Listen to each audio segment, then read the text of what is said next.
Ever feel like the world could use a cosmic reset button? Like hard reset on all the, chaos. Ooh, tell me more about this cosmic reset button. Well, that's what we're diving into today. Zoroastrianism. Ancient Persia, epic cosmic battles, and, a surprising influence on, believe it or not, Western thought. Really? Okay, color me intrigued. I'm ready when you are. So we're going deep into Zoroastrianism.pdf. Catchy title. Right? And let me tell you, this is not your average intro to Zoroastrianism. This thing is dense. But don't worry, we're here to break it down, pull out those golden nuggets, the drill. Love the golden nuggets. Lay it on me. Okay, so Zoroaster, the man himself. Problem is, trying to pinpoint when he lived. Okay. It's like, I don't know, trying to nail jelly to a wall. Well, Lisa, You can say that again. We're talking estimates from 2000 BCE to a couple of centuries before Alexander the Great. wow, okay. Yeah, that's a pretty big window. That's like saying someone was born sometime between, like, the invention of the wheel and the first moon landing. Exactly. So the when is fuzzy, but we do know Zoroaster was operating in ancient Iran. So set the scene for us. What was going on back then? What was the religious landscape like? Think less social media influencers, more, how should I put it? Influential priests and princes. Okay, I'm picturing those epic historical dramas. Yeah. Lots of intrigue. Exactly. These were the Kavis and Carapans. Our source paints them as pretty into animal sacrifices and this thing called Haoma. Haoma. Sounds intense. Imagine a potent, possibly hallucinogenic drink. So yeah, pretty intense. Okay, so we've got animal sacrifices and hallucinogenic beverages.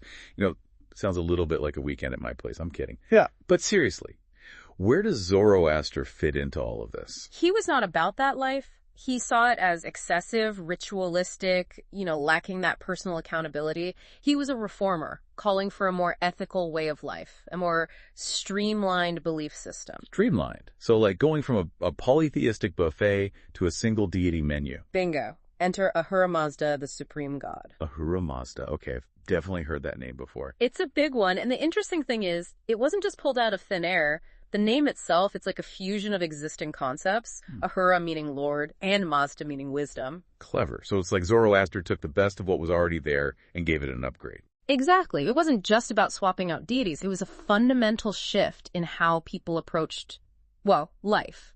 So how did that play out? What was Zoroaster pushing for? Think personal responsibility, good thoughts, good words, good deeds. Sounds pretty standard, for a religious figure. Sure, but Zoroaster was laying down the groundwork for something bigger here. Like, he was setting the stage for this cosmic game of moral chess. Hold on, a cosmic game of what now?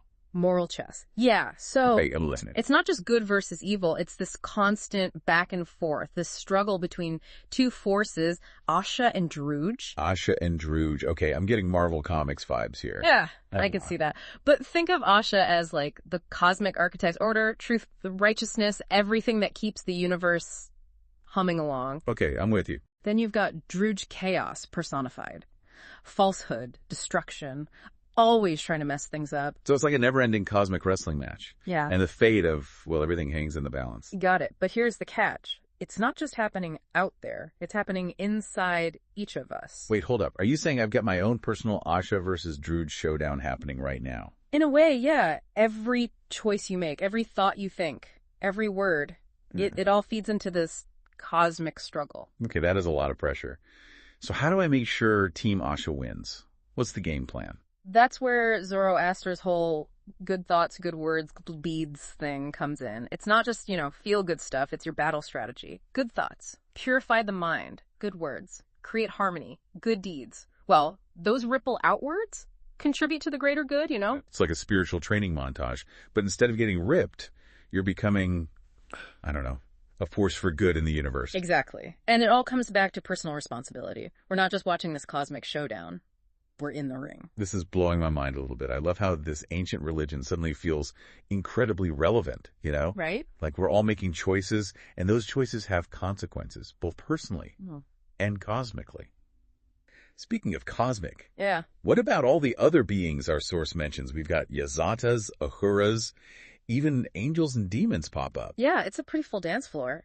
But there is a method to the madness. Ahura Mazda is still the big boss. The top dog. Exactly. But he's got his team, right? Like a divine organizational chart. Love it. So who are these cosmic players? Break it down for us. All right, so you've got the Amesha Spentas, Ahura Mazda's inner circle. They embody these key aspects of creation: good mind, truth, dominion, even immortality. Okay, so they're like the ultimate life coach squad. There you go. And then you've got the Yazatas, more like the day-to-day managers. The sun, the moon, the stars, the elements. You name it, they're on it. Wow, someone get me a celestial organizational chart. This is impressive. But doesn't this kind of contradict the whole one God thing? I mean, if Ahura Mazda has this whole entourage. That's the million-dollar question. And yeah, scholars have gone back and forth on it. Our source mentions that later interpretations, probably influenced by contact with, like, Christianity and Islam, Right. they leaned more into that angel concept. Trying to fit a square peg into a round hole. Pretty much. But the core idea, Ahura Mazda as the ultimate source, working through these other beings, that seems to hold strong. Okay, so we've got life, we've got these cosmic forces at play. But what happens when the game's over? What does Zoroastrianism say about the afterlife? Buckle up, because the Zoroastrian afterlife, it's not your average stroll through the pearly gates.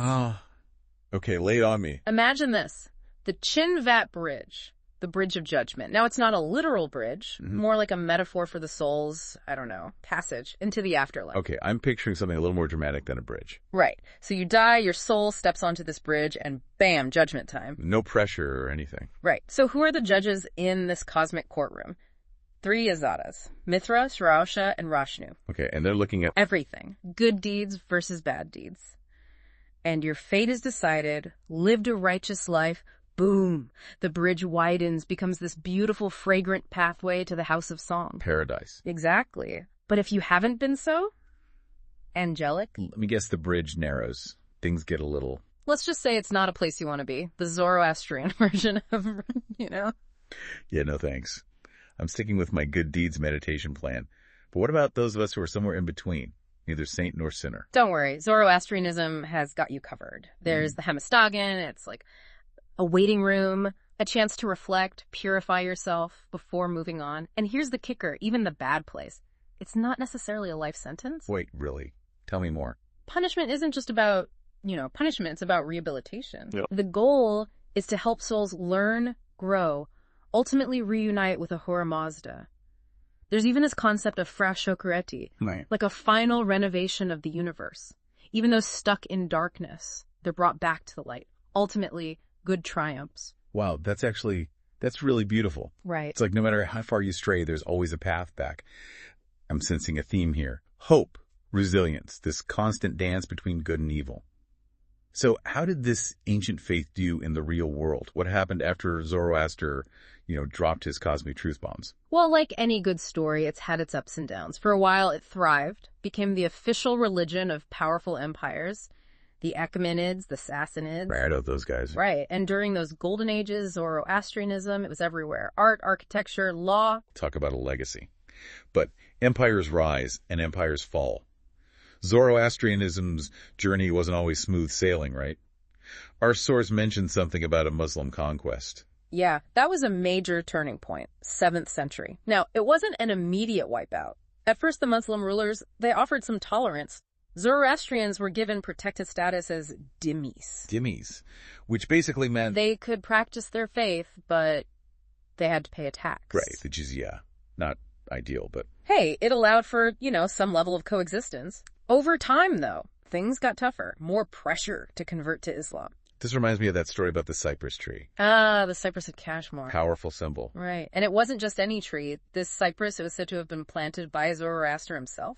A living link to the faith's origins. Talk about a national treasure. Exactly. But in the 9th century, this caliph, al-Mutawakkil, he has a tree cut down, transported all the way to Baghdad to be used as a beam in his new palace. Ouch. That's cold. It was a huge blow. Highlighted the growing, marginalization of Zoroastrians. And coupled with other pressures, social, economic, it led to a gradual decline in their numbers within Persia. So what happened to those who held on to their beliefs? Many migrated within Persia, seeking refuge in cities like Yazd and Kerman, where they could practice more openly. Those communities still exist today. But perhaps the most significant migration that was to India. The Parsis. I've always found their story fascinating. It's incredible. Imagine fleeing your homeland, carrying your faith and traditions across the sea. That's what these Zoroastrians did, eventually settling in Gujarat. And they didn't just survive. They thrived. I mean, they've made incredible contributions to Indian society, business, philanthropy. They really carved out a unique space for themselves. This is this amazing blend of Zoroastrian identity and Indian culture. Adapting and integrating, but without losing sight of where they came from. Powerful. Exactly. So let's talk modern Zoroastrianism. What does the faith look like today, both in India and those communities that remained in Persia? It's a real mix. You've got different experiences, interpretations. Our source talks about this tension between traditionalists and reformists. Oh, the age-old debate. Preserving tradition versus adapting to the times. So what are we talking about here? What are the key differences? Traditionalists, especially among the Parsis, they tend to stick closely to the ancient texts, rituals, interpretations, keeping that flame of tradition burning bright.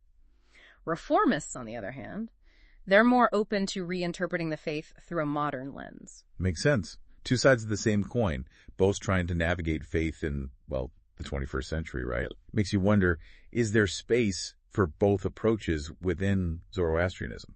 Now that is the question. And it's one that sparks a lot of debate, believe me. Conversion, for example, is a huge issue. Right, because if you're talking about a faith that has this long, often really perilous history, right, maintaining that strong sense of identity, of lineage, it's got to be paramount. Absolutely. Historically, Zoroastrianism hasn't actively sought converts, and some communities, they're very, very careful about preserving those ancestral lines. Protecting a heritage that's been through so much. Exactly. But within those boundaries, there's still room for, nuance. Oh, totally. There's a whole range of views on things like interfaith marriages, recognizing the children of converts. Some groups are more flexible, others more traditional. It's a microcosm of what so many faiths are grappling with today. Yeah. So where does that leave us? We've got ancient rituals, modern interpretations, this whole question of conversion. It all begs the question, what's the future of Zoroastrianism?